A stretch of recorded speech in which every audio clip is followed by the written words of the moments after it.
हाँ तो भाई, क्या हालचाल है आप सभी लोगों के। और आर्ट एंड कल्चर में आपका एक और बार स्वागत है। कैसी लग रही है आपको ये वाली सब्जेक्ट? और क्या आपको याद हो रहा है क्या त्योहार और मेले? आपने पहले भी कहीं ना कहीं से पढ़ा होगा, उससे डिफरेंट कुछ लग रहा है क्या? देखिए, हम इसको ना थोड़ा लंबा खींचेंगे। ऐसे ना, जैसे ऑफलाइन क्लास होती है उसमें तो देखो 1 घंटे की या 1.5 घंटे 2 घंटे जितनी भी क्लास होती है उतनी लंबी लेनी ही पड़ती है क्लास। फिर होता है क्या, क्लास के अंदर तो बच्चे को लगता है कि हाँ यार अभी याद हो गया, ये याद हो गया, वो याद हो गया। घर पे जाता है वो रिवीजन कर नहीं पाता। देखिए, ये कोई बुराई नहीं है इसमें, ज़्यादा पढ़ाई कम पढ़ाई वाली बात।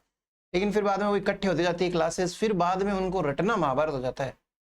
फिर आप उसको पढ़ने में अगर उतना ही टाइम लगाओगे जितना टीचर ने पढ़ाया तो आपसे फिर होता नहीं है। तो अपन इसको एक इनोवेटिव तरीके से करते हैं। बाकी अपनी दो जो यूनिट्स है चल रही है, जियोग्राफी और हिस्ट्री, वो बड़ी बड़ी क्लासेस आप वो देखिए ना। आप एक दिन के अंदर तीन तीन सब्जेक्ट्स नहीं पढ़ सकते हो। आप जियोग्राफी भी पढ़ो, आप हिस्ट्री भी पढ़ो, और आप साथ साथ में आर्ट एंड कल्चर भी फुल पढ़ो।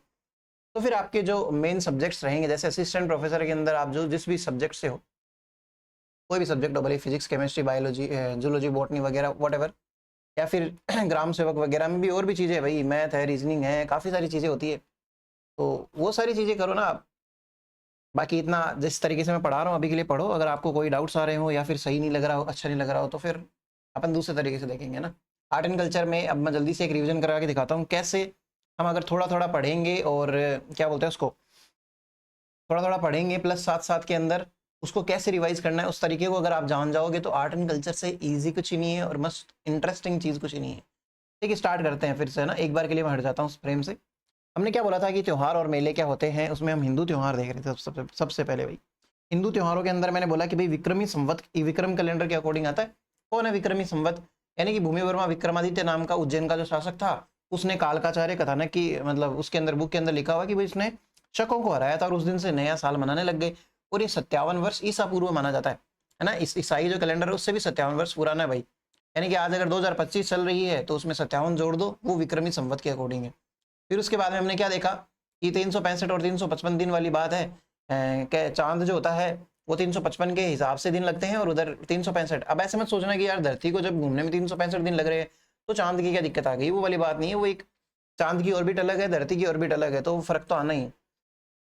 तो फिर देखना, मैं क्या बता रहा था, हाँ, चांद के लिए क्या है, वो 29.5 दिन का एक समय माना जाता है। आधा दिन ले लो इधर से, फिर वो एक ही दिन सारी चीज़ें भेड़ी आती है ना, आज दूज तीज भेड़ी है, आज दो छठहरी है, वो सब वो सारी चीज़ें मैंने आपको बता दी थी। इसके अकॉर्डिंग क्या होता है, 12 महीने इसमें होते हैं। तो कौन से हैं आपको वैसे नहीं याद रखना, मैं जैसे जैसे पढ़ा रहा हूँ वैसे याद कर लो। जैसे हमने श्रावण स्टार्ट कर दिया तो आपको श्रावण पता है कि श्रावण नाम का एक महीना होता है ना। श्रावण नाम का एक महीना होता है, आपको ये चीज़ बहुत अच्छे से पता है। अगर श्रावण महीना है उसके बाद में कौन सा पढ़ाया था टीचर ने, भाद्रपद पढ़ाया था, इसका मतलब तो भाद्रपद ही आएगा उसके बाद में। अभी जैसे आज हम आश्विन की बात करेंगे, है ना, तो आश्विन आएगा तो आपको 3 याद हो जाएंगे, श्रावण, भाद्रपद, आश्विन। ऐसे करते करते वापिस अपन श्रावण पे आएंगे ना, तब आपको 12 के 12 याद भी हो जाएंगे, आपको रटने की जरूरत भी नहीं पड़ी। देखो कितना सही काम है ना। बूंद बूंद से घड़ा भरता है, तो थोड़ा थोड़ा याद करके पूरा याद हो जाएगा।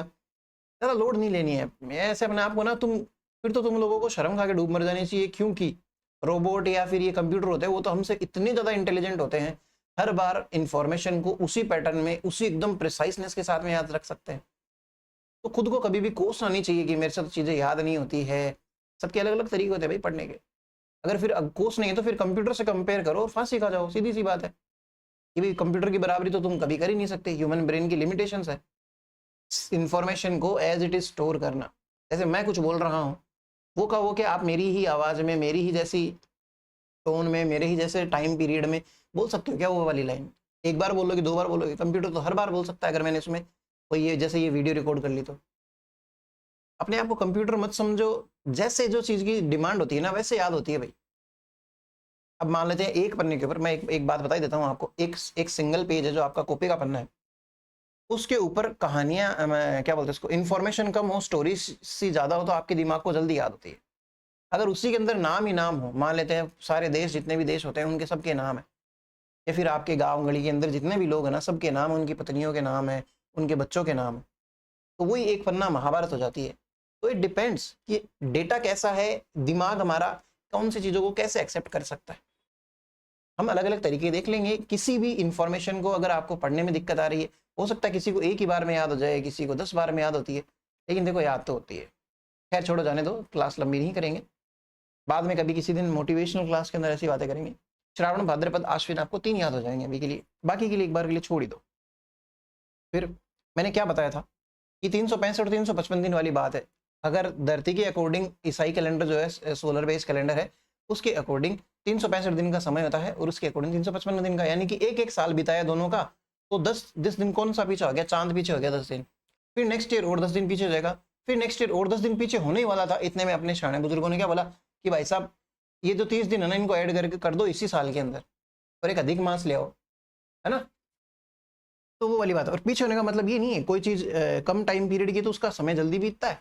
जैसे 355 दिन है, 355 दिन में साल पूरा हो गया चांद के अकॉर्डिंग तो, लेकिन सूरज के अकॉर्डिंग तो अभी 10 दिन और बाकी है उसी साल के। तो कंफ्यूज मत होना, बस मैं तो आपको समझाने के पर्पज से समझा रहा हूँ।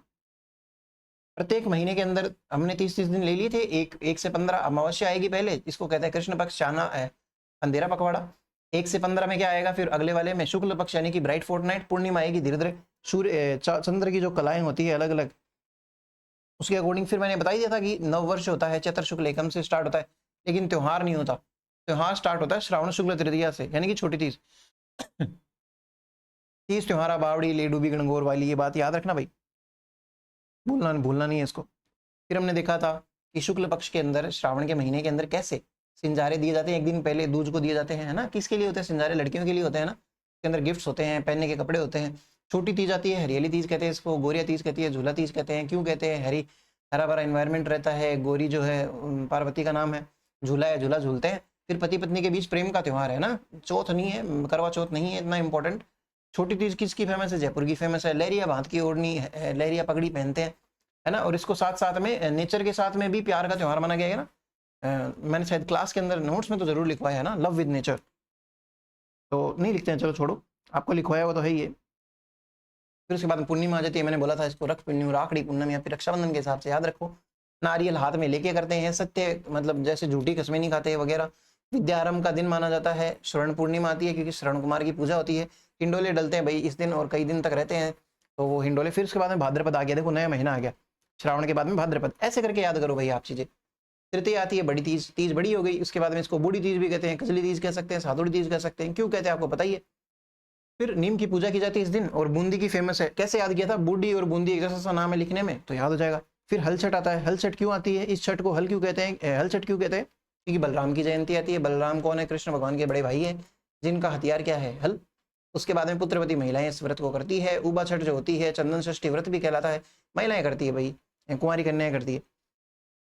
फिर अष्टमी के दिन कृष्ण जन्माष्टमी आती है। मेहाजी और जाम्बूजी वगैरह इनके बर्थडे भी आते हैं। नरड़ के पीर, बागड़ के धनी या फिर हसरत बाबा शक्करवार पीर का क्या आता है, उर्स आता है, उर्स, है ना। इस लोगों के पीछे जा रहा है वो उर्स नाम।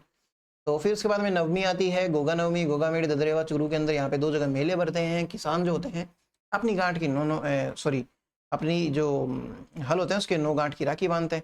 फिर उसके बाद में बारस की बात करी थी हमने। ये बारस कौन सी है, बच बारस, वही सीता गीता वाली कहानी, और वो बछड़े को मार देते हैं ना।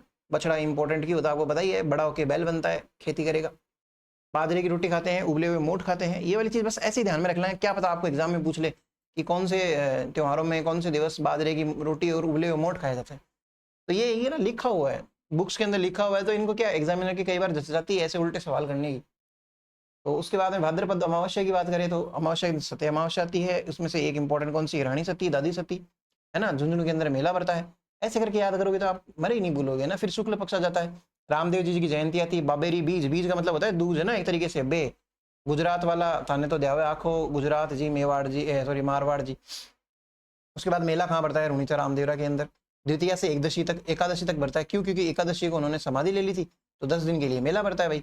उसके बाद में इसको यहाँ पे देखते रहो भाई साथ साथ में ना। तो मारवाड़ का कुंभ क्यों कहते हैं, क्योंकि बहुत संख्या के अंदर, बोला था ना आखा गुजरात और आखा मारवाड़, तो बहुत लोग हो गए ना, आखा का मतलब सारे के सारे।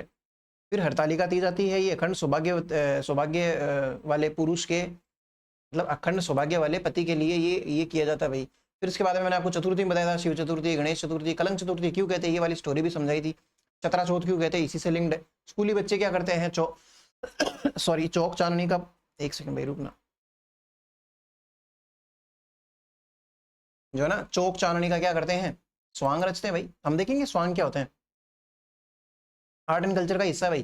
गणेश जी के मेले, चुंगी तीर्थ मेला हो गया, त्रिनेत्र गणेश मंदिर हो गया, है ना, उसके अंदर मेला, रणथंभौर के अंदर भाई। पंचमी आती है, सप्तऋषि की पूजा होती है ना। उसके अलावा गंगा बात जो है वो ऑस्पिशियस मानी जाती है, ये इसकी इंपॉर्टेंस मानी जाती है। माहेश्वरी समुदाय इस दिन राखी मनाता है। कामा भरतपुर, वैसे डीग भी कर सकते हो भाई इसको, है ना। कामा आज की तारीख में तो डीग में आता है, लेकिन वैसे भरतपुर के अंदर आता है। आपको पता ही है 41 जिलों के अकॉर्डिंग करना तो ऐसे करना है, 33 जिलों के अकॉर्डिंग करना तो वैसे करना। एग्जाम में कभी भी दोनों चीज नहीं पूछेगा भाई। फिर अष्टमी के दिन राधाष्टमी आती है, भाद्रपद की कृष्ण जन्माष्टमी, कृष्ण पक्ष की अष्टमी को क्या आती थी, कृष्ण भगवान की बर्थडे आता है, तो उसके मतलब शुक्ल पक्ष के अंदर राधा क्यों गोरी मैं क्यों काला, ऐसे वाला वो देखा था ना अपन ने, याद हो गया था अपने को। फिर निम्बाक संप्रदाय की वो आती है सलेमाबाद के अंदर मेला बढ़ता है भाई। फिर उसके बाद दशमी के अंदर तेजा दशमी आती है, देखो पर्वतसर नागौर के अंदर पशु मेला लगता है। विश्वकर्मा जयंती भी आती है। विश्वकर्मा भगवान कौन है, आर्किटेक्चर के भगवान है, इंजीनियर के देवता है ना। इनको जो विष्णु भगवान का नाम आ रहा है मुझे। कृष्ण भगवान को रणछोड़दास क्यों कहा जाता है, वो छोड़ो एक बार के लिए क्लास करते हैं। खेजड़ली वृक्ष मेला जो होता है वो बढ़ता है, इसमें अमृता देव विष्णु वाली बात है वो हम हिस्ट्री के अंदर करेंगे। एकादशी के दिन क्या आती है, जल झूलनी एकादशी, देव झूलनी एकादशी, डोल ग्यारस या फिर परिवर्तनी एकादशी। क्यों, क्योंकि इस दिन क्या होता है, कृष्ण भगवान का जलवा होता है भाई, नान जलवा जिसको कहते हैं ना, कृष्ण भगवान को नहलाते हैं। तो अपने घर में भी सारी औरतों को लगता है कि भाई मैंने तो कन्हैया जन्म है। खैर छोड़ो। मेले भरते हैं कहाँ पे, मंडपिया, चित्तौड़ और चार भुजनाथ। चतुर्दशी के अंदर अनंत चतुर्दशी आती है। आदमी लोग इसको व्रत को करते हैं, इस दिन व्रत करते हैं क्यों, धन मिलने के लिए और कष्ट कटने के लिए, है ना। और उसके अलावा हमने क्या देखा था कि इस दिन गणेश जी के आइडल का इमर्शन हो जाता है भाई। मेनली तो ये महाराष्ट्र के अंदर होता है, लेकिन फिर भी अपनी साइड भी करते हैं, ऐसी बात नहीं। फिर पूर्णिमा के दिन श्राद्ध प्रारंभ हो जाते हैं। कौन सी पूर्णिमा है, भाद्रपद की ही पूर्णिमा है जिस दिन श्राद्ध प्रारंभ हो गए, है ना। श्राद्ध के दिन क्या किया जाता है, ये ऑस्पिशियस मतलब धन पुण्य के लिए। एक सेकंड रुकना।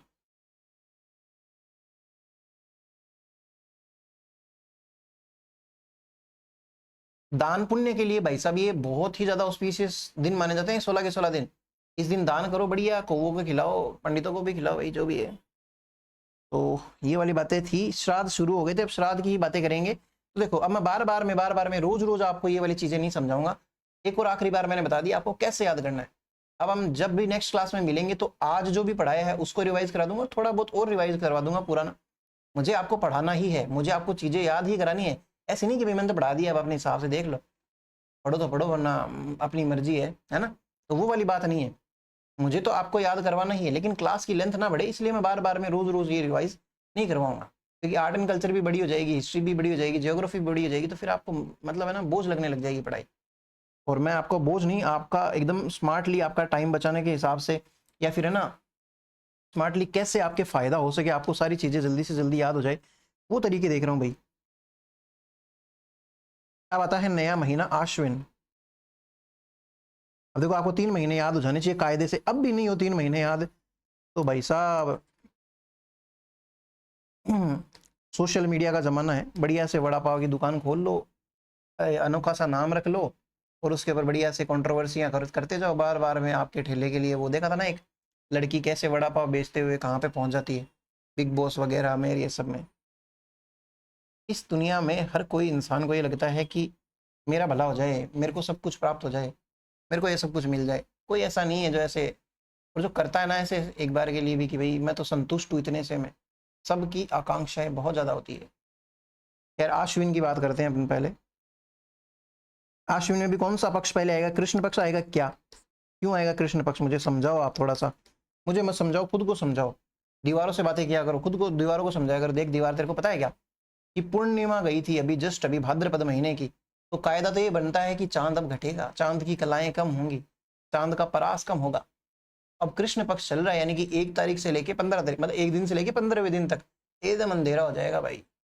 दीवार को बता दो ये बात, दीवार भी बोलनी चाहिए, अच्छा ऐसे क्या, तो दीवार को याद हो जाए, दीवार आपसे बोलने लग जाए, ये चीजें करो। अब क्या है, श्राद्ध प्रारंभ तो कर दिए थे अपन ने, ऊपर ने एक बार दिमाग लगाओ, ऊपर में क्या देखा था, टोटल 16 होते हैं। एक अगर पूर्णिमा का हो गया तो अश्विन के, अच्छा मैंने पूरे बता भी रखा आप लोगों को। अश्विन के कृष्ण पक्ष के अंदर जितने भी ये 15 दिन है, ये श्राद्ध के ही जाते हैं। मेन तो आसोज का ही माना जाता है भाई, श्राद्ध स्टार्ट हो जाता है भादवे के अंदर। तो कृष्ण पक्ष के अंदर क्या चलेगा, आप लिखना, इसके अंदर लिखना, पूरे आश्विन के पूरे कृष्ण पक्ष में, आश्विन के पूरे कृष्ण पक्ष में 15 दिनों तक श्राद्ध चलते हैं। श्राद्ध चलते हैं। तथा इसमें, तथा श्राद्ध में ऐसे लिखना, तथा श्राद्ध में प्रत्येक दिन कुंवारी कन्याएं गोबर मिट्टी की, गोबर माइनस मिट्टी ऐसे लिखना ना, डैश लगा के लिखना है भाई। मेरे एक टीचर थे वो ऐसे बोला करते थे, कोई ऐसे ये डैश लगवाना था ना, बोलते थे गोबर माइनस मिट्टी, इस टाइप से। क्योंकि समझाने में फिर समझ नहीं आया डैश क्या होता है, कई लोग ऐसे सोचते हैं पता नहीं डैश बोल दिया क्या बोल दिया, महाभारत हो गई।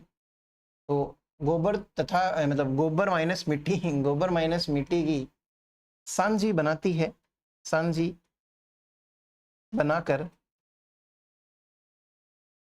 पूजा करती है। सांझी क्या होता है वो भी समझा दूंगा, पहले इंग्लिश वाले लिखो भाई। The whole dark fortnight of Ashwin is the whole dark fortnight of Ashwin is of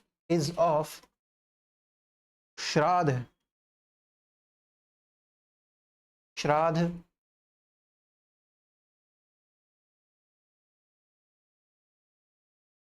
observation, मतलब श्राद्ध मनाना एक तरीके से, श्राद्ध ऑब्जर्वेशन इन विच unmarried girls make सांझी of dung and sand, है ना, and worship it। अब सांझी क्या होती है मैं आपको समझाता हूँ। सांझी कहते हैं पार्वती माता को, पार्वती माता की ही पूजा करती है ये कुंवारी कन्याएं जो होती है। और कुंवारी कन्याओं के आपको पर्पस पता ही है किस पर्पस से वो करती है ना, तो वो वाली चीज है। एक सेकंड रुकना भी। सांझी मतलब पार्वती माता ही है, तो आप ब्रैकेट में लिख लेना सांझी ऑब्लिक पार्वती माता, है ना।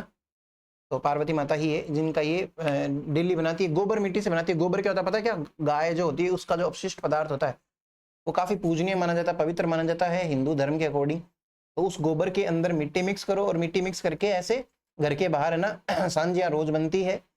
और इसको ना शेखावाटी के अंदर तो कहीं नहीं देखा मैंने भाई, शेखावाटी साइड के अंदर, ये राजसमंद नाथ द्वारा मतलब उदयपुर की साइड के अंदर तो जरूर है, और कहीं भी है तो आप बताओ मुझे आपके कौन सी साइड में है ये चीज़। सांझी का नाम सुना है क्या आपने?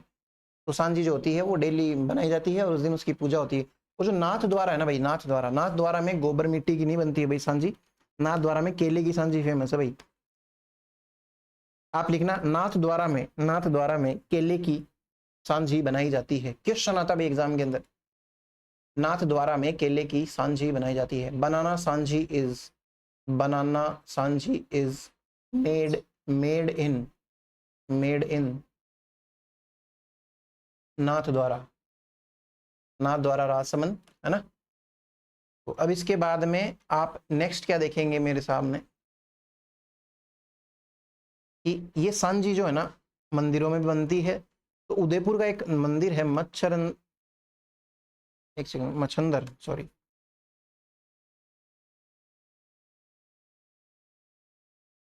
मच्छंदरनाथ मंदिर, या फिर इसी मंदिर का नाम एग्जाम्स के अंदर कई बार मत्स्येंद्रनाथ भी आता है। वैसे सही तो मत्स्येंद्र ही होता है, लेकिन अपने वाले साइड के लोग है ना ये इनसे इतने जीभ के आटे लगते नहीं है जी भाई। मत्स्येंद्रनाथ, अब बताओ लिखने में मेरे को इतना जोर आ रहा है, मत्स्येंद्रनाथ तो बोलने में तो कितना ही जोर आ जाए। मंदिर, इस मंदिर ये उदयपुर का मंदिर है, इसके अंदर यहाँ की सांझी काफी फेमस है, इसलिए इस मंदिर का नाम क्या पड़ गया सांझी का मंदिर। तो आप लिखना उदयपुर के ये दोनों नाम लिख लो, मत्स्येंद्रनाथ मंदिर या फिर मच्छंदरनाथ मंदिर।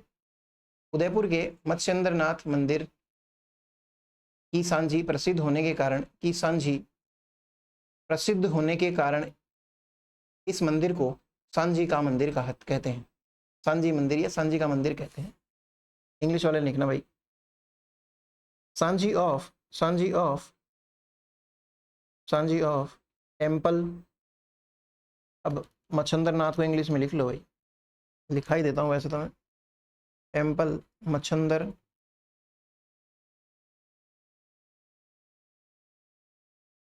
नाथ ऑब्लिक मत्स्येंद्र नाथ, मत्स्येंद्र नाथ सांझी ऑफ टेम्पल, मच्छिंद्र नाथ और मत्स्येंद्र नाथ उदयपुर लिखना ब्रैकेट के अंदर, is famous so that this temple is called as temple of Sanji. This temple is called as temple of Sanji.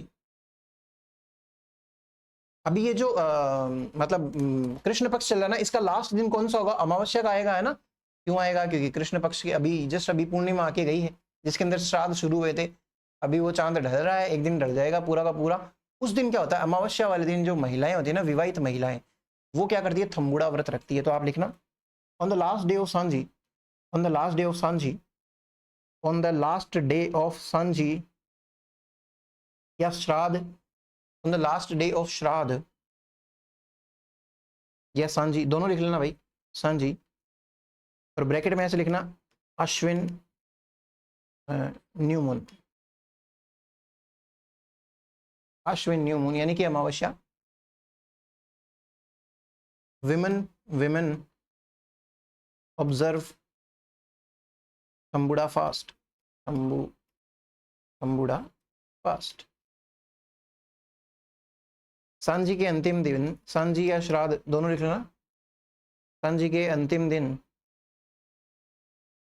महिलाएं, अंतिम दिन ब्रैकेट में लिखना अश्विन अमावस्या, अंतिम दिन महिलाएं थम्बुड़ा व्रत करती है, थम्बुड़ा व्रत करती है।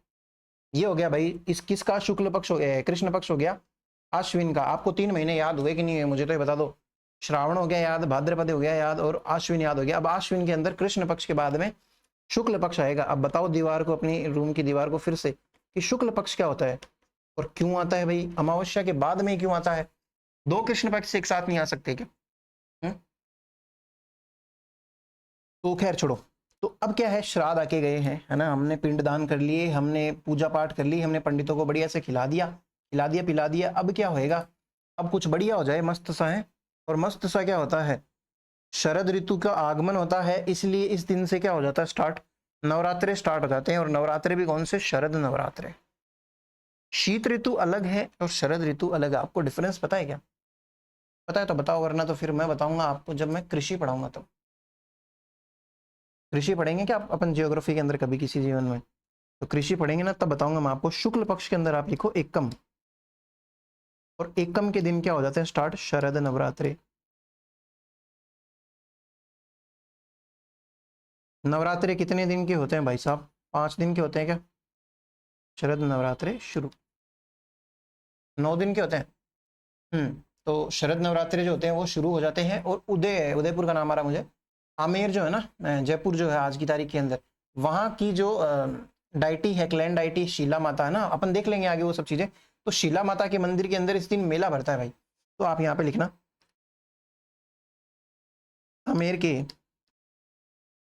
आमेर के शीला माता मंदिर में मेला। हिंदी में लिख लेना भाई, आमेर हिंदी वाले, मतलब बस इंग्लिश वाले को लिख लिया। लिखना fair FAIR fair in Shila Mata temple of Amer, Sheila Mata temple of Amer. देखिए मैं एक चीज बताता हूँ आपको, नवरात्रि जो है वैसे तो दुर्गा को कौन नहीं पूजता है ये बताइए मुझे? हिंदुओं में तो, सॉरी, हिंदुओं के अलावा तो कोई नहीं पूजता। बट हिंदू में जितने भी हैं सारे के सारे, कहीं के भी हिंदू, बोले राजस्थान के हिंदू हो, बंगाल के हिंदू हो, जैसे आंध्र प्रदेश के हिंदू, नवरात्रि तो भाई सभी लोग मनाते हैं, सीधी सी बात है। लेकिन ये जो त्यौहार है ना, मेनली किस लोगों का त्यौहार है? ये बंगाल वाले साइड के लोगों का त्यौहार है। जो बांग्लादेश वाले बंगाली लोग हैं वो भी, और इवन जो वेस्ट बंगाल है हमारे इंडिया के अंदर, उसके लोग भी इस त्यौहार को मनाते हैं।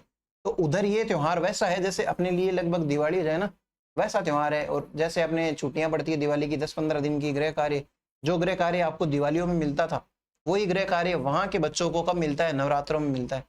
और नवरात्रों के अंदर बढ़िया से वहाँ पे छुट्टियां भी रहती है, और ये पूरे त्यौहार है बहुत जोशो जोश हो के मेरे को अभी भी याद नहीं रहा जोश के साथ में क्या बोलते हैं, जोश खरोश बोलते हैं क्या, जोश हो हवास, नहीं वो तो होश हो हवास होता है।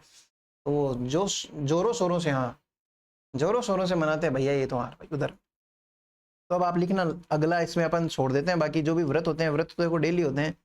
इसके अंदर भी लोग कई तो पूरी की पूरी वो करते हैं, नवरात्रों के अंदर पूरे के पूरे व्रत करते हैं, कोई एक दिन कर लेता है, कोई किसी दिन करता है, मेरी तरह। तो अष्टमी लिखना भाई नेक्स्ट। अष्टमी जो होती है उस दिन क्या आती है, दुर्गाष्टमी आती है, सीधी सी बात है, कितना हार्ड नाम है, दुर्गाष्टमी आती है। मतलब दुर्गा, मैं बताता हूँ आपको, दुर्गाष्टमी लिखो। या फिर इसी दिन क्या आती है, इस दिन अपने वाली साइड के लोग क्या करते हैं, हवन करवाते हैं, ओमाष्टमी, ओमाष्टमी। मतलब बंगाली तो फिर क्या ही करते होंगे उधर, बंगाली भाई वैसे ओमाष्टमी, बंगाल साइड वेस्ट बंगाल वाले लोग जो हैं वो तो फिर क्या ही करते होंगे, इसको वीर अष्टमी भी कहते हैं, पराक्रम का दिवस माना जाता है, इसलिए वीर अष्टमी भी कहते हैं इसको। देखिए क्या होता है कि जब नवरात्रे स्टार्ट होते हैं ना, तब उस दिन क्या होती है, दुर्गा माता की मूर्ति जो होती है पंडालों में, जगह जगह पे, गलियों में, कूचों में वो स्थापित करी जाती है। उसकी 8-9 दिन बढ़िया पूजा होती है। फिर जो दशहरा का दिन आता है उस दिन उनका विसर्जन किया जाता है। तो जो अदर दिन हिंदू वाले हैं उनके लिए मैं थोड़ा सा बता रहा हूँ, बाकी आपको तो पता ही है। तो दुर्गाष्टमी वाले दिन क्या होता है, बढ़िया से अष्टमी मनाई जाती है, उस दिन क्या हवन भी करवाते हैं। आपने कभी नोटिस किया होगा, तो उस दिन हवन करवाते हैं, इसलिए इस चीज को क्या बोलते हैं इस चीज को क्या बोलते हैं, होमाष्टमी भी बोलते हैं भाई। फिर उसके बाद में एक दिन और छोड़ दो, है ना, नवमी के बाद में आता है दशमी। दशमी के दिन आएगा दशहरा। तो रावण को जलाने जाते हैं, रावण से भी बदतर लोग इस दिन, विजयादशमी।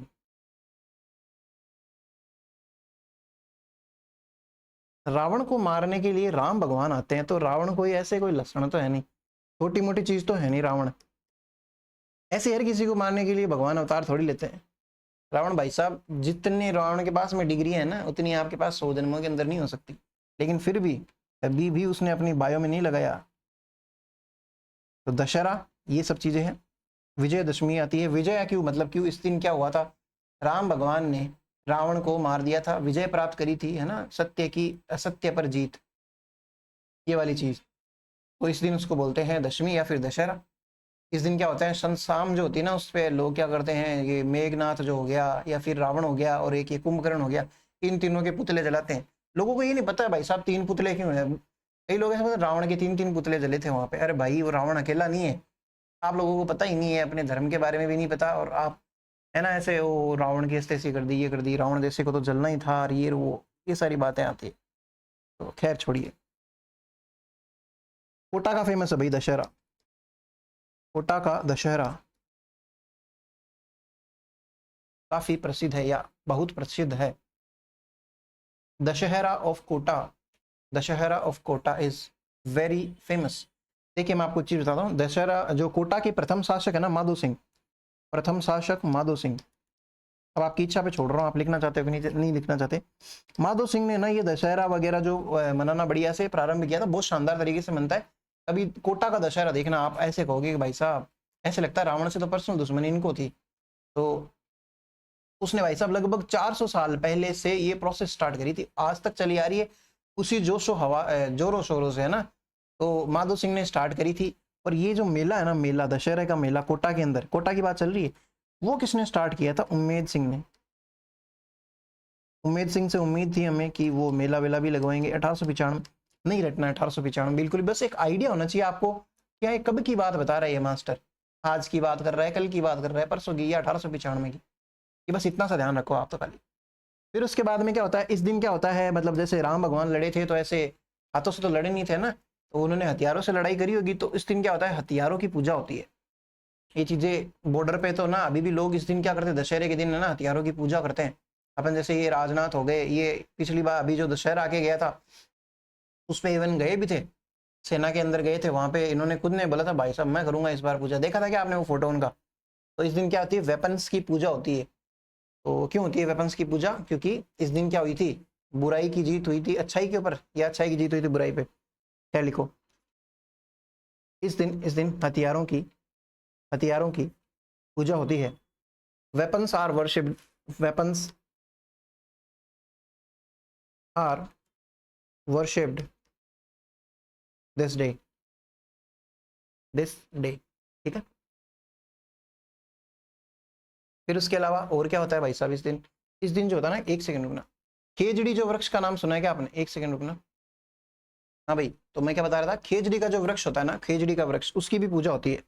खेजड़ी अपने राजस्थान के लिए बहुत इंपॉर्टेंट है, कल्प वृक्ष भी कहते हैं इसको, वो आगे देख लेंगे जब हम वनस्पति पढ़ेंगे। लेकिन आप लिखो खेजड़ी, इसको शमी वृक्ष भी कहते हैं भाई, शमी, भाई मिक्स कर दिया, खेजड़ी होता है ना, खेजड़ी या शमी वृक्ष की पूजा।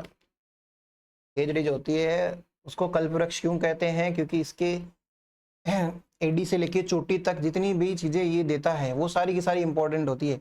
जड़ हो गई या तने हो गए, इनसे क्या बना सकते हैं हम? मेडिसिन बना सकते हैं, चर्म रोग की मेडिसिन हो गई, ये सब चीजें, इवन कैंसर के अंदर भी इनकी मेडिसिन का यूज किया जाता है। और इसके अलावा इसकी जो पत्तियां होती है जिसको हम लूंग कहते हैं, बकरियां खाती है क्या उसको? है लौंग का नाम से, लौंग जिसको बोलते हैं, लौंग, वो वाली लौंग नहीं जो अपन चाय में डालते हैं ना, बिरयानी में डालते हैं, वो वाली लौंग नहीं भाई, पत्तियों को लूंग कहते हैं देसी लैंग्वेज के अंदर, उसको बकरियां खाती है मस्त। और इसके अलावा और भी उसके एक इम्पोर्टेंट फली लगती है जिसको बोलते हैं सांगरी। सांगरी की सब्जी खाई क्या कभी? राजस्थान के अंदर तो इतनी फेमस है सांगरी की सब्जी, मतलब जो सिटीज है ना उनके अंदर तो लोग बावड़े जाते हैं सांगरी का नाम सुनते ही, कि भाई साहब ओहो क्या आ गई। लगभग ना 900 रुपए किलो, पता नहीं कितनी रुपए किलो आती है, 900 से इवन 1500 1600 रुपए तक किलो आती है सांगरी। और जिसने शादी में सांगरी बनवा ली या कोई भी फंक्शन में सांगरी बनवा ली, उसकी शादी या फंक्शन के चर्चे पूरे घर घर में पता नहीं कहाँ कहाँ होते हैं भाई साहब। अगर सांगरी को साग बने, सांगरी का साग बनाया तो एकदम किसी उसमें बुराइयां भी करते लोग, खाटी कर दी, अमचूर बेसी गिर दियो, ज़्यादा गिर दियो, ऐसे करके बातें करते हैं। तो खैर, तो सांगरी जो होती है ना उसकी सब्जी बढ़िया से, और गांव के अंदर तो भाई सांगरी डेली बनती है, क्योंकि गांव के अंदर जो गांव से लोग है ना वो कनेक्ट कर भी पाएंगे इस चीज़ को। सांगरी के पेड़ होते हैं, मतलब ये जो सांगरी का नाम है, खिचड़ी के पेड़ होते हैं, जगह जगह होते हैं भाई साहब। और रोज सांगरी तो थोड़ी भी रहती है, ताज़ा ताज़ा सांगरी, डेली सांगरी, सुबह सांगरी, दोपहर में सांगरी, शाम को सांगरी, सांगरी सांगरी। तो मुझे नहीं लगता कि एक एक चीज़ को, भले वो कितनी है, गुलाब जामुन डेली नहीं खा सकते आप, डेली छोड़ो। मैं पहले ऐसे सोचता था, छोटा था तब, यार हलवाइयों के पास में तो सारे दिन मिठाई पड़ी रहती है, उनके तो मजे हैं। लेकिन बाद में जब धीरे धीरे जीवन में बड़े हुए, समझदारी आई थोड़ी थोड़ी, तो पता चला कि जो चीज़ आसानी से मिल जाए या रोज़ रोज़ मिले ना, उतने मजे रहते नहीं है। फिर इंसान की फितरत होती है कि वो एक ही चीज़ जो उसको बार बार में मिले या फिर उसके पास एनी टाइम अवेलेबल हो, उसकी कदर भी कम हो जाती है और उसमें इंटरेस्ट भी कम हो जाता है। तो वही चीज़ उसके साथ में होती है, सांगरी के साथ में। तो भाई साहब सांगरी की सब्जी अगर कोई गांव वाले को आप खिलाने ले जाओ, वो खाएगा, पनीर की सब्जी, मिक्स वेज खा लेगा। भले वो उसको ना वो खिला दो, क्या बोलते हैं उसको, सेव टमाटर की सब्जी, भुजिया की सब्जी जिसको बोलते हो, वो खिला दो, वो खाएगा राजी राजी। लेकिन ये सब्जी खिला दी तो भाई साहब बटका भर लेगा, बटका आपके। हाँ, गाँव के लोग बटके भरते हैं ना। तो मैं क्या बताया था, हाँ सांगरी की सब्जी होती है। फिर उसके बाद में वो और बड़ी हो जाए, मतलब पक जाए वो सांगरी, तो उसको खोके कहते हैं, खोके। खोके खाए क्या कभी? सूखे हुए सांगरी के फली जो होती है, वो भी मस्त होते हैं, खाने में बढ़िया लगते हैं, जेब के अंदर भरते रहो और खेलते रहो, खाते रहो, ये करे हुए हैं बचपन में हमने तो खैर ये है सांगरी और खेजड़ी की कहानी। और इसके अलावा इस दिन क्या होता है, लील टांस नाम का एक बर्ड होता है, लील टांस। लील टांस पक्षी के दर्शन इस दिन शुभ माने जाते हैं। लिखना एक बार, लील टांस पक्षी के दर्शन इस दिन शुभ माने जाते हैं। ऑब्जर्विंग या साइटिंग, साइटिंग साइटिंग समझते ना, SIGHT, sight, sighting. Sighting Liltas bird this day is considered to be auspicious. To be considered as auspicious. लीलटास पक्षी वो होता है जिसका गला जो होता है ना बर्ड का, वो नीला होता है भाई साहब। आपने वो देखी होगी, किंगफिशर की बोतलें आती है ना, पानी की बोतल है ना, तो उन पानी की बोतलों के ऊपर जो बर्ड सा बना रहता है, उसको देखना शुभ माना जाता है। अगर किंगफिशर की बोतल को देखना शुभ नहीं माना जाता, तो वो तो उनका जिससे रिलेशन होता है उनके लिए शुभ, उनके लिए तो हर दिन फिर वो शुभ ही शुभ है। लेकिन उस बर्ड को दशहरे के दिन देखना काफी शुभ माना जाता है। क्यों माना जाता है? इसके पीछे के दो रीजन है, सुनना। जब राम भगवान की लड़ाई चल रही थी रावण से, राम भगवान कभी उसका ये सिर काटे, कभी वो सिर काटे, है ना, कभी उसके क्या बोलते हैं उसको, छाती पे तीर घुसाए, कभी कहाँ क्या, कभी क्या, कभी कौन सा वज्र यूज करे, सारे के सारे अस्त्र शस्त्र जितनी भी ट्रेनिंग ली थी उन्होंने, सारी की सारी यूज करके देख ली भाई साहब, मरे नहीं आदमी, बिल्कुल ही नहीं मरे रावण, हुआ हुआ। कर करके दांत और निकाले फिर, है ना। रावण को पता है कि भाई मैं कैसे मरूंगा कैसे नहीं मरूंगा। अब वो घर का भेदी लंका ढाए वाली बात जो है क्यों फेमस है, वो इसलिए है क्योंकि राम का जो भाई है, सॉरी राम का नहीं, रावण का जो भाई है ना, एक सेकंड रुकना। हाँ भाई, तो क्या बात चल रही थी, हाँ राम और रावण की बात चल रही थी ना। तो रावण जो है मरे नहीं बिल्कुल भी, रावण जो है वो मरे नहीं बिल्कुल भी, राम ट्राई करे। फिर बाद में घर का भेदी लंका ढाए वाली बात जो है वो इसलिए फेमस है क्योंकि जो विभीषण है वो अपने भाई के जो गलत तरीके है ना कि सीता का अपहरण कर लिया और गलत गलत आचरण वो कर रहा था, उसकी बुराई का अंत होने वाला दिख रहा था उसको। तो अपने भाई को बढ़िया से समझाता है कि भाई बेशर्मी ये छोड़ दे, राम भगवान के चरणों में चला जा, क्योंकि उसको तो पता ही है वो थोड़ा सा प्रिय आदमी, जबकि राक्षस है, राक्षस गण के लोग भी, मतलब राक्षसों में भी भगवान के प्रति प्रेम तो था। तो वो राक्षस खानदान का आदमी विभीषण जो है उसको समझ में आ जाती है कि भाई राम भगवान की शरण में ठीक है। वो बोलता है भाई अपने घर की बात बताता है कि आप जहां जहां मार रहे हो कहीं भी मार लो, ये आदमी नहीं मरेगा, इसकी एक जगह आपने छोड़ दी, वो इसकी नाभि, इसकी नाभि में अमृत बसता है।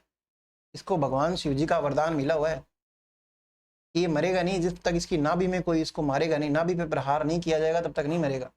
और राम भगवान जैसे ही नाभि पर प्रहार करने वाले होते हैं उस टाइम पे राम भगवान को लीलटास पक्षी दिखता है। तो उस कहानी की वजह से ऐसा माना जाता है कि दशहरे के दिन अगर लीलटास पक्षी देख लिया ना किसी ने, तो वो ऑस्पिशियस है, वो शुभ माना जाता है उस इंसान के लिए। तो इसके पीछे की एक छोटी सी स्टोरी हो रहा है। एक पंडित जी रहते हैं भाई, जैसे मान लो मैं पंडित हूँ, ऐसे ज्ञान देने वाले ये सब चीज़ें कि भाई साहब आज दशहरे का दिन है, बढ़िया है, खूब बढ़िया, आप मेरे लिए दान दक्षिणा लेके आए हो, आज के दिन आप लील टांस देख लेना, आपका तो जीवन सफल हो जाएगा और ये हो जाएगा वो हो जाएगा। अब आपकी धुन सवार होगी। तो ऐसे ऐसे स्टोरी है कि एक पंडित को बोलते हैं, पंडित बोलता है कि भाई बढ़िया आपने दान पुण्य तो किया, लेकिन अगर आपको आज लील टांस दिख जाए ना तो बहुत बढ़िया आपकी ज़िंदगी बन जाएगी ये वो। अब भाई उस आदमी की जच गई कि भाई आज तो मैं लील टांस देखूंगा, कैसे भी करके कहीं से भी हो जाए लील टांस तो मैं देखूंगा। वो घूमता है इधर उधर गाँव में, यहाँ जाए वहाँ जाए ना, लील टांस उसको कहीं नहीं दिखे। फिर बाद में उसको एक लील टांस पक्षी दिखता है मरा हुआ, और मरा हुआ बर्ड मर गया होगा भाई, कहीं पे भी मरने की कोई फिक्स लोकेशन थोड़ी होती है, उसको दिख जाता है।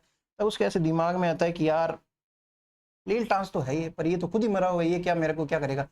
बट फिर वो ऐसा सोचता है कि यार पंडित जी को पूछ के आएंगे अपन की लील टांस मेरे को मिल तो रहा नहीं है, मेरी सारी की सारी कंठ सूख गए, मेरे को लील टांस कहीं नहीं मिल रहा, ये एक मिला है, इससे काम चल जाएगा क्या मेरा, हो जाएगा क्या मेरा भला। क्योंकि हम कॉन्ट्रैक्ट देने वाले लोग हैं ना कि 100 रुपये दे दो भगवान को और भगवान अपना ये काम करवा देंगे, भगवान अपना वो काम करवा देंगे ना।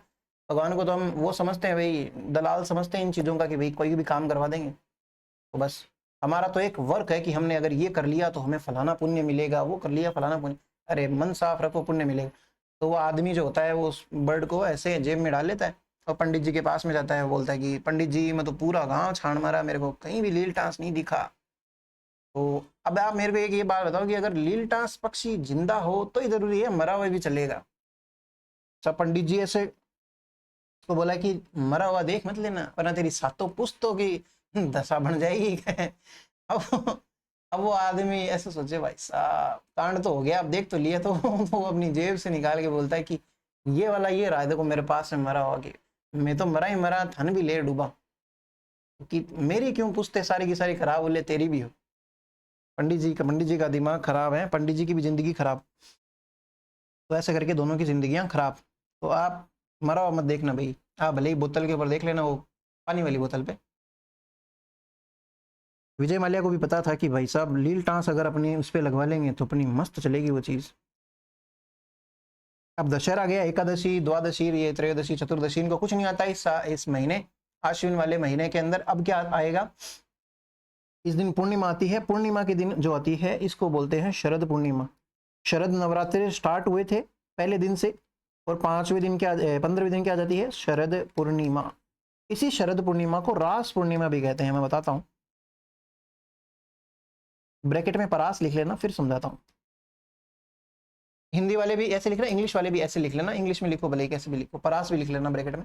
होता क्या है, हम बोलते हैं ना कि चांद जो होता है उसकी 16 कलाएं होती है। अमावस्या ही अमावस्या के दिन तो अगले दिन थोड़ा सा जरा सा दिखता है रात को, फिर थोड़ा बड़ा होता है, उसकी दूसरी कला तीसरी कला चौथी कला, कलाएं उसकी जो है बढ़ती जाती है और उसकी साइज बढ़ती जाती है और चांद की ब्राइटनेस बढ़ती जाती है ना। ये पूरे साल के अंदर ऐसा माना जाता है कि जो आश्विन की पूर्णिमा है इस दिन का जो चांद होता है वो सबसे ज्यादा ब्राइटेस्ट होता है, उसकी कलाएं जो होती है सबसे फुलेस्ट होती है, सबसे ज्यादा होती है। यानी कि अब आज उसकी अगर ब्राइटनेस ज्यादा है ब्राइटनेस ज़्यादा है तो उसकी रोशनी भी ज़्यादातर दूर तक जाएगी, लोगों को भी ऐसे आंखों के अंदर चुभेगी, है ना, एक तरीके से ऐसा समझो। उसकी परास ज़्यादा है आज की तारीख में। तो शरद पूर्णिमा का जो चांद होता है, उस मतलब इस पूर्णिमा को रास पूर्णिमा क्यों कहते हैं, समझ में आया क्या? क्योंकि उसकी परास बहुत ज़्यादा होती है, इसलिए उसको रास पूर्णिमा भी कहते हैं। और शरद ऋतु की पूर्णिमा है, पहली शरद ऋतु की पूर्णिमा है, तो इसलिए इसको क्या बोलते हैं, शरद पूर्णिमा भी कहते हैं। अब ये और क्यों इंपॉर्टेंट है, क्योंकि इस दिन ये माना जाता है कि ये जो चांद की जो चांदनी होती है, जो उसकी रोशनी होती है, उससे इस दिन इस रात को क्या होता है, अमृत की वर्षा होती है। इसलिए अपन अपने घरों के अंदर खीर बनाते हैं और उसको छत पे रख के आते हैं छलनी से ढक के, कि अब इस खीर के ऊपर बढ़िया से रोशनी पड़ेगी, अमृत बरसेगा और ये अमृत अपनी खीर के अंदर मिक्स होगा और इस खीर को सुबह अपन खाएंगे। और ऐसा भी माना जाता है कि इससे रोशनी तेज होती है आंखों की, ये वाली खीर खाने से। और ये वाली जो पूर्णिमा ऐसे छोटी मोटी पूर्णिमा नहीं है, इसका एक रीज़न और भी है, क्योंकि इस दिन एक महान इंसान की वो हुई थी, बर्थ हुआ था, ऐसे अमृत बरसा था ऊपर से आसमान से, और उस इंसान का जन्म हुआ था इस दिन। और वो इंसान कोई और नहीं, मैं खुद हूँ। मतलब मेरा बर्थडे इसी मतलब रात को हुआ था, लगभग 11:55 के आसपास, शरद पूर्णिमा के दिन। वैसे अमृत बरसा था, भगवान ने धरती पे अवतार लिया था। तो भाई ऐसे छोटा मोटा आदमी नहीं हूँ मैं, बहुत बड़ा आदमी हूँ।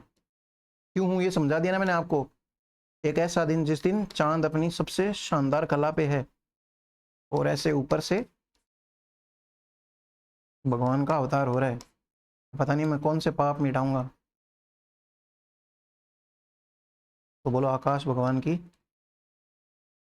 जय। भाई इस पूर्णिमा को कोजागरी पूर्णिमा भी कहते हैं, जागरण वागरण जग जग के देते हैं ना, तो वो चीज़ भी है इसमें। और इसके अलावा 2 मेले भरते हैं, वो और देख लो। अरे सही में बर्थडे आता है मेरा, ऐसे कहानी जोड़ जोड़ के नहीं बता रहा, इससे पहले तो नहीं बताया मैंने। कोई अमावस्या के दिन तो नहीं जन्मा मैं, या कलंक चतुर्थी वाले दिन तो नहीं जन्मा कि इस दिन मुझे देख लिया तो आपके कलंक लग जाए।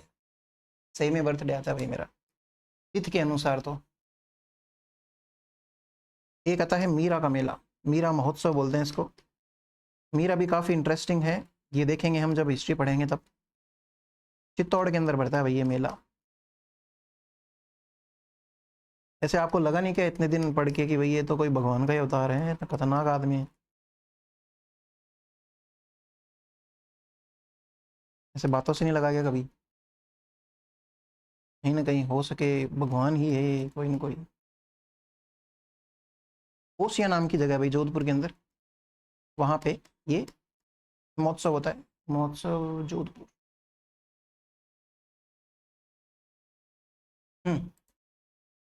मारवाड़ महोत्सव, मांड महोत्सव क्यों कहते हैं इसको, क्योंकि मांड एक गायन की शैली है।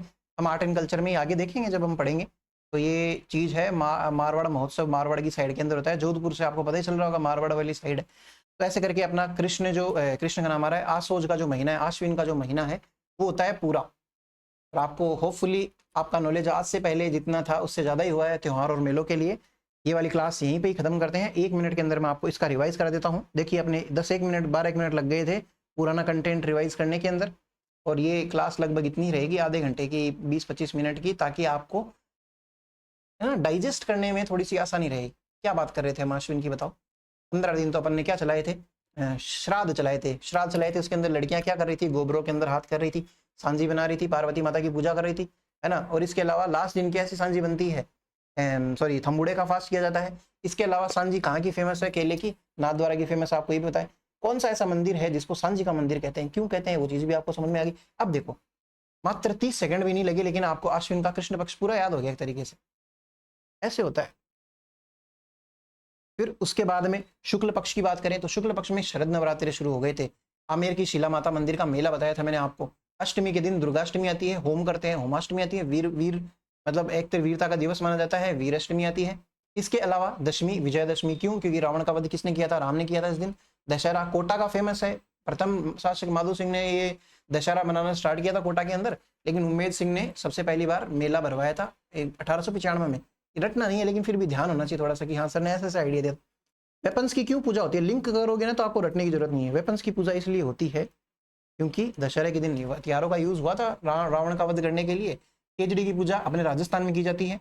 लील टास पक्षी जो होता है उसको देखना काफी शुभ माना जाता है। ये भी देख लो, लगभग 1 मिनट भी नहीं लगी, पूरा का पूरा ये याद हो गया। और इसके अलावा पूर्णिमा के दिन एक भगवान का अवतार हुआ था, और मतलब शरद पूर्णिमा है, मजाक की बात अलग है। रास पूर्णिमा इसकी परास ज़्यादा होती है, और इसके अलावा 2 उत्सव लगते हैं। मीरा फेस्टिवल होता है, एक मारवाड़ फेस्टिवल होता है। इतनी सी बात है, देखो 2 मिनट भी नहीं लगे, पूरा का पूरा आपको याद हो जाएगा। और बढ़िया से याद ऐसे करते चलोगे तो आपकी आर्ट एंड कल्चर इतनी शानदार हो जाएगी ना, आप घर घर में अपनी महिलाओं को ट्रेन कर दोगे, मॉडर्न बहुएं जो आपकी आएगी उनको भी ट्रेन कर दोगे, भले आप लड़की हो लड़के हो कोई भी हो। तो चलिए भाई, ये क्लास यहाँ पे समाप्त करते हैं। नेक्स्ट क्लास के अंदर मिलेंगे नए महीने के साथ में, कार्तिक वाले महीने से। ये भी थोड़ा सा मोटा महीना है, मोटा महीना समझते हैं ना आप, थोड़ी थोड़ी देसी लैंग्वेज भी सीखो। आगे अपने को फुल हिंदी और इंग्लिश भी ऐसे बढ़िया से आती है, पूरी इंग्लिश में भी पढ़ा सकता हूँ मैं आपको, और प्रॉपर हिंदी ऐसे खाना पीना ये करने की बजाय खाना पीना भी बोल सकता हूँ मैं। लेकिन जैसा डिमांड होती है ना चीज़ों की, वैसे कर लेना चाहिए भाई। Thank you.